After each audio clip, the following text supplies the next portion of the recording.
Dieu nous fait encore grâce de nous connecter à lui. Il est bon et il a un plan merveilleux pour chacun de nous. Tu sais, bien-aimé, il y a des gens qui changent leur vie à cause de leurs parents. Papa est riche, le grand frère est riche, maman est riche.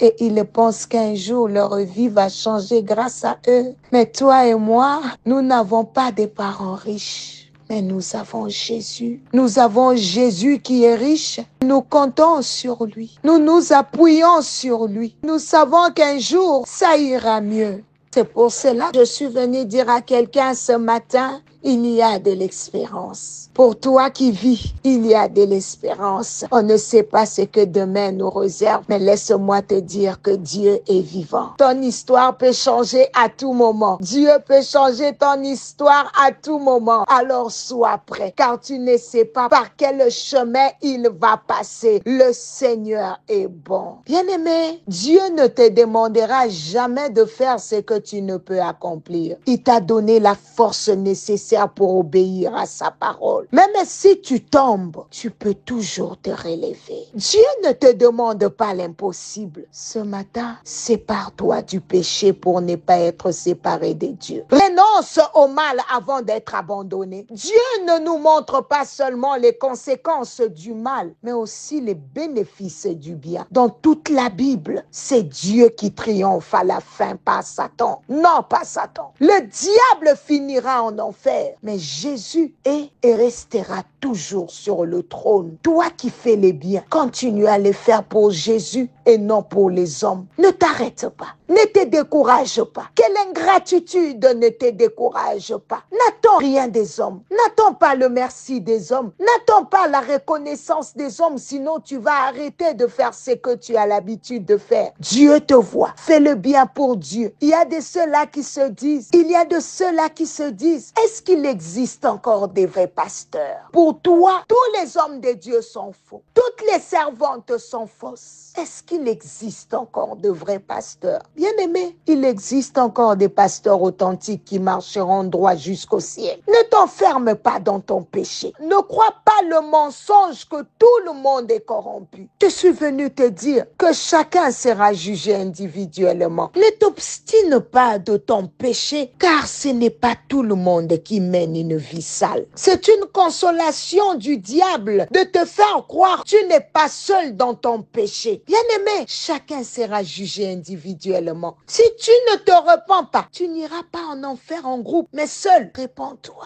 Si tu ne te repens pas, tu ne partageras pas ta condamnation. Tu seras jugé seul. Repens-toi dès maintenant. Les tentations et les combats que tu rencontres prouvent ta force. À toi qui traverses de moments difficiles, souviens-toi que Jésus a vaincu les péchés à la croix. Le démon qui t'opprime a été défait. Quels que soient les péchés qui te dominent, Jésus l'a vaincu. Ce que tu considères comme un géant n'est rien comparé à Jésus. Ce matin, si tu te répands, une nouvelle onction viendra sur toi. Là où les péchés abondent, la grâce surabonde encore plus. Répands-toi. Dieu va te renouveler et t'utiliser à nouveau. Toi qui es sous le son de ma voix, la vie est une opportunité de se repentir. Dieu n'a pas encore fini avec toi. Enlève cet habit de honte. Arrête de te cacher, car Dieu est sur le point de te donner une nouvelle vie. Dieu est sur le point de te faire revivre, mais tu dois sortir de là. Ceux qui sont condamnés souhaitent ardemment avoir une autre chance pour se repentir. Toi qui es en vie, profite de cette occasion. Bien-aimé, Dieu t'aime et désire que tu te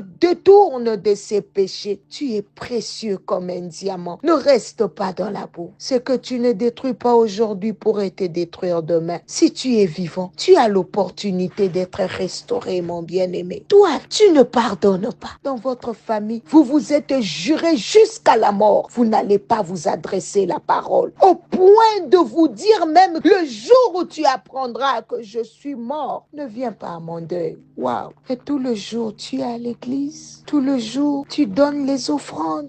On ne se moque pas de Dieu. Ce sont des choses qui nous empêchent de recevoir de nouvelles choses de la part du Seigneur. En m'écoutant, tu te dis, Dieu ne me parle pas. En m'écoutant, tu te dis, Dieu ne parle pas de toi, mais des autres. Au lieu de te concentrer sur ta propre vie, tu penses à celle des autres. Bien-aimé, cet appel matinal te rappelle les péchés des autres, mais pas les tiens. Si Dieu te dit de mettre ta vie en ordre, cela inclut tous tes péchés. Si Dieu te dit de mettre de l'ordre dans tes relations, cela inclut aussi le fait de ne pas fréquenter les maris d'une autre. Tu n'as pas besoin qu'on te cite chaque péché, mais simplement de l'ordre dans ta vie. Bien-aimé, mets de l'ordre dans ta vie. Dieu parle souvent d'une manière générale parce qu'il sait que tu es intelligent, tu es intelligente. Dieu ne donne pas toujours des prophéties détaillées. Il peut te dire quelque chose sans te révéler exactement comment il va agir, car il est souverain et fait ce qu'il veut. Bien-aimé, le jour où tu finiras en prison, ça sera un jour comme les autres. Le jour où tu seras surpris avec cette femme, ça sera un jour normal. Tu te lèveras comme d'habitude, mais tu te coucheras avec des problèmes. Le jour où ton patron te prendra en flagrant délit de vol, ça sera un jour normal. Chaque fois que tu voles, Dieu te dit d'arrêter.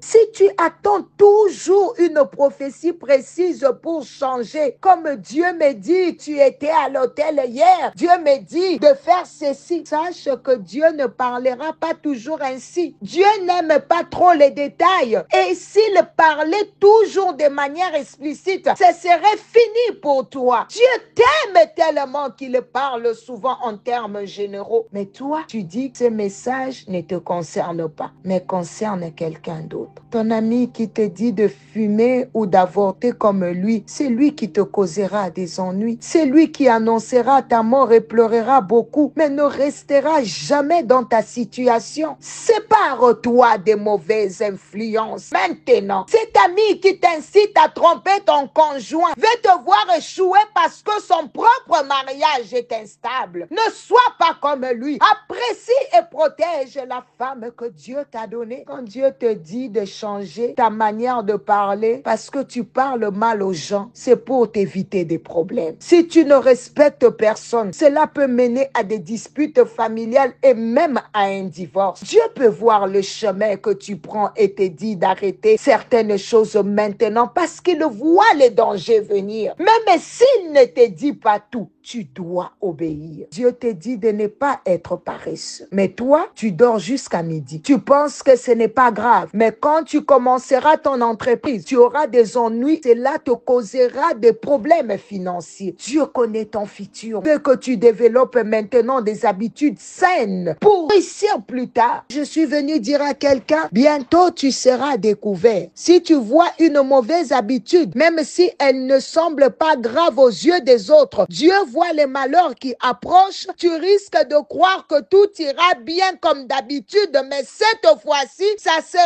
la honte et la perte qui t'attendront. Élimine les mal avant qu'ils ne te détruisent. Ce matin, quelqu'un se retrouve et dit, Jésus, viens à mon secours. Oui, il est là, il est prêt à nous aider. Seigneur, délivre-nous du péché, restaure nos vies. Seigneur, donne-nous la force de marcher dans la sainteté. Bien-aimé, élève ta voix. Je veux te laisser dans la prière. Moi, je veux me déconnecter, mais je veux que tu continues. En parlant de péché, si tu te retrouvais, bien-aimé, j'aimerais que tu puisses continuer à prier, car le ciel est ouvert et Dieu est sur le point de te délivrer de ces péchés mignons. Il est sur le point de te délivrer de ces péchés qui t'accablent. Il est sur le point de te libérer, de te délivrer au nom de Jésus. Chacun de nous a ses propres défis à surmonter. Mais le Seigneur est prêt. Élimine tout ce qui n'est pas de toi en nous, Seigneur. Purifie-nous au nom de Jésus. Bien-aimé, continue la prière, car tu vas